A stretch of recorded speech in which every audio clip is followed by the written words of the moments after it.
we go. Sorry. All right, Karen Klaus, say hello to our gang of four. Gang of four, say hello to Karen Klaus, Viva Fiesta. who is in the newsroom. How about the medals on Cathey Meyer? How about that, huh? Wow. Jingle medals. Jingle your medals again. That sounds like a chain gang. Listen to that. It's the only time I actually legitimately got in a gang. It's the only time I'm allowed to say jiggle to Cathey is during Fiesta Week.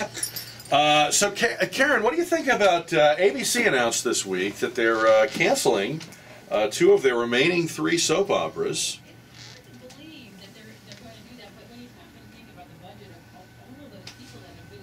Right. Must be expensive.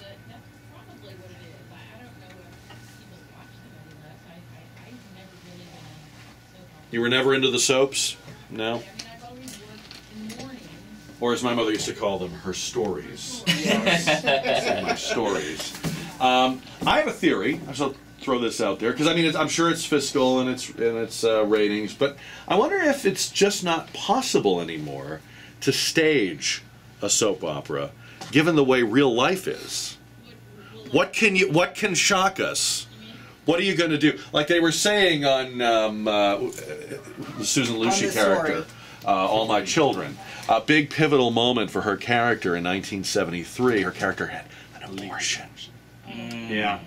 Now, you know, actresses, Hollywood actresses have them. I mean, it's affairs, abortions, secrets.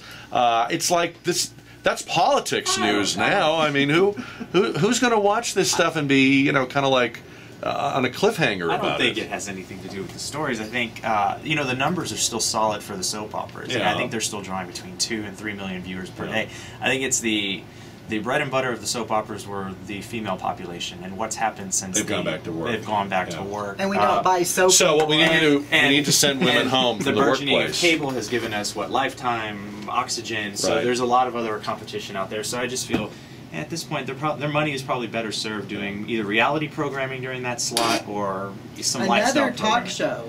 There we go, another talk show. Yeah, let's have another talk show. Bring back Rosie. I don't know.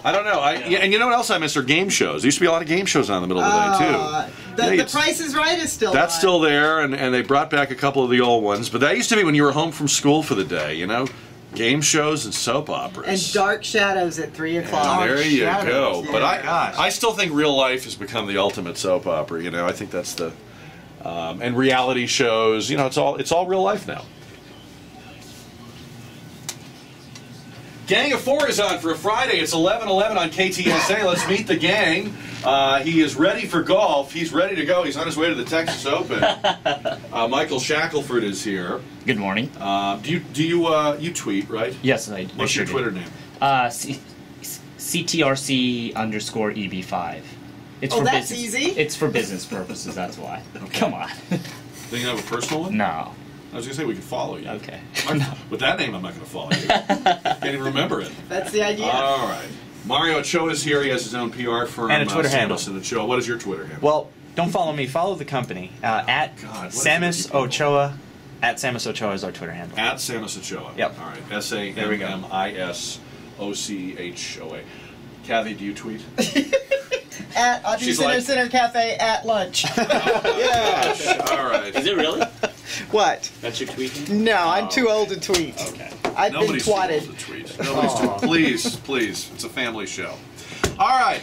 The president this week gave his version of the "Here's what we got to do about our budgetary woes" speech. So he came out and really, I thought, if anything, spent a lot of time attacking the Republicans. He didn't really have a specific plan of his own, although if you listened carefully, there was more spending in his plan, which is an interesting approach. I'm going to say nobody else is taking that approach. One thing that jumped out for me, though, in the president's speech, and I don't know if other people noticed this or not, a lot of politicians do this. He's just the latest in a long line of them.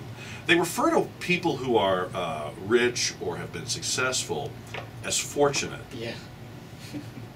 Why do we assume that people who have the good life inherited it or won it in the lottery? Or is it not possible to think that maybe people who are wealthy earned it? Anyone? We're working hard where we're at to attain some sort of wealth.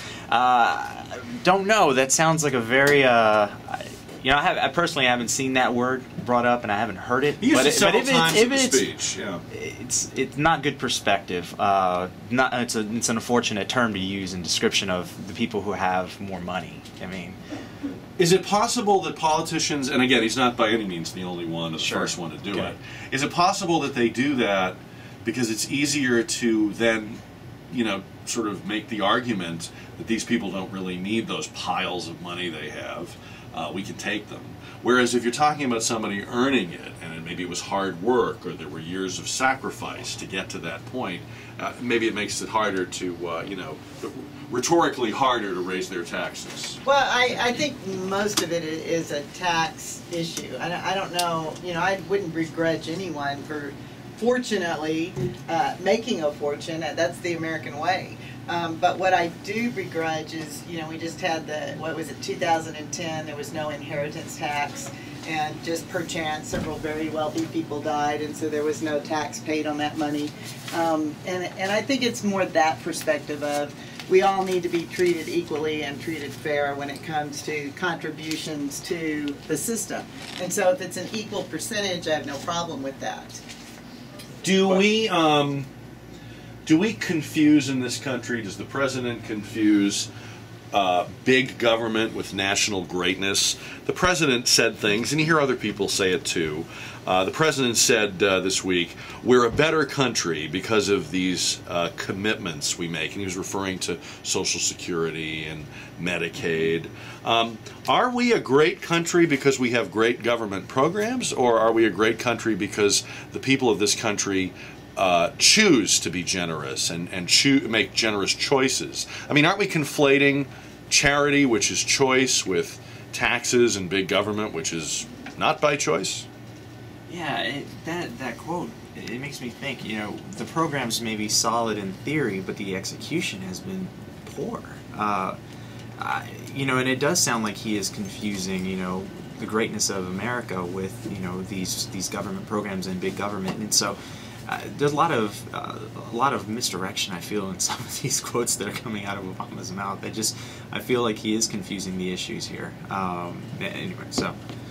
Well, are we to be judged as a country based on the services the government provides? Oh, gosh. Or are we to be judged by the fact that we're the most generous people, the most charitable, philanthropic, pitch in, help one another people you're going to find? Yeah, but who cares about all that if you can't have an economy that's stable, that can thrive? And he wants to tax that top 1%, and if you continue to tax that top 1%, we're not going to be able to be philanthropic. I can't talk today. Philanthropic. And that's ridiculous. And then what happens is we are going to have to continue to rely on the government, and they're going to continue to expand. And I had this discussion with a guy yesterday named Ronald, and it led to a long conversation. I posted this thing on the website for him because Ronald was making the argument in so many words that we need to tax these people more. That's our problem. These people are getting to keep too much of their money. We've let them keep it with these Bush tax cuts. That's why we're in a hole. And there's a chart that anyone can look at. It was in Reason magazine last month. And it shows 60 years of federal tax revenue. And it shows that as a percentage of the gross domestic product, no matter who was president, and tax rates were going up and down, and Kennedy and Reagan were cutting them, and other presidents were raising them, that GDP amount of government revenue stays very level. In other words, year to year, the government knows what it's getting, and raising and lowering taxes doesn't change that. So you can tax the rich, but you won't get anywhere near enough money. I mean, it'll be a drop in the bucket compared to the amount of debt that we're in.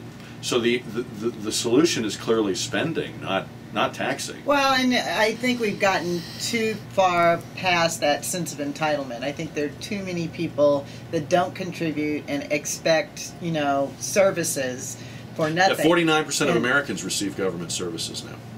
Well, but I wouldn't say 49% of them don't deserve it. No, but how do you have a system where almost half the people are deemed to need a handout? It's a huge problem. Whether it's a Pell Grant, whether it's food stamps. I mean, we cannot afford to do that. There aren't enough rich people, you know. Right. And Michael is right.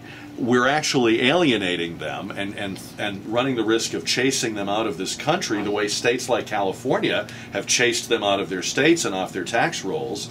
What do we do when wealthy people who have the freedom to go anywhere? I mean, if you're Bill Gates, you can live anywhere. Well, and 60 are going to decide not to live here. Where major corporations now base their companies overseas because the tax rates are so much more beneficial to their company there than they are in the United States. And no one should be taxed 40% for what they do. I mean, that's just unreasonable, unfair, and a poor expectation that you will contribute this much because you worked that much harder. Right. My greatest fear is that we're going to keep on believing that if we just tax rich people a little more, or they, as the president puts it, if they contribute a little more. I don't think anybody thinks of their taxes as a contribution, but that this is the answer. And in the meantime, we're not dealing with the spending, and it's going to be too late. Absolutely. Pretty soon. This is an we're issue. We're going to go over a cliff here. Yeah, the more I look into it, it's an issue of revenue versus expenses. It's increasing the efficiency of the dollar. That's basically what it is. So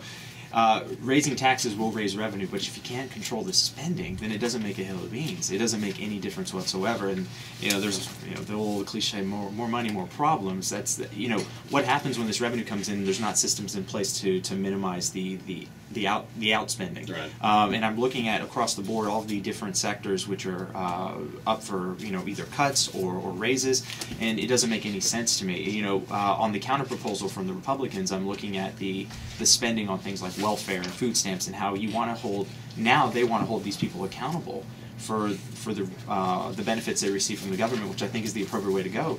We're looking at 49% of the population is eligible for federal money. That's a scary thing if they're not having to work for it or work towards I'll something. tell you one more scary thing.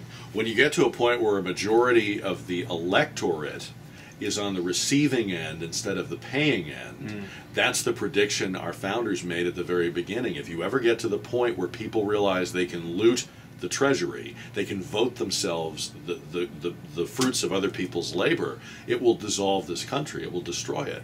Well, and Social Security was a temporary program when it was established. Yeah. And I honestly do not believe that I will benefit from Social Security, although I have paid a tremendous amount of my wages into the system. And while it does serve a tremendous benefit for a lot of people in need, there are a lot of people receiving Social Security that don't need it. And what do you do about that? Well, I mean, and again, you're back to that. If you call for making it needs-based or reducing payments, people go as crazy. Mario says, there's got to be accountability.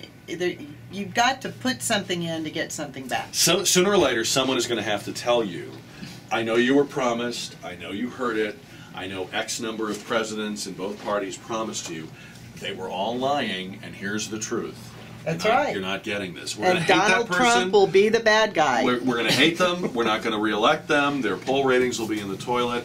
But eventually, someone is going to have to tell us That's a that. huge issue too. Nobody wants to be the person that says, No. "I want to cut healthcare." Nobody wants to be the person that says, "I want to cut defense." So you have, it's a political game that it's not going to end up with the benefit of the entire country in place. All right, when we come back on Gang of Four, we have the lightning round with our gang, and we'll see how you're voting on today's JR poll. But first, into the newsroom for Karen at 11:22. And the Texas House has approved legislation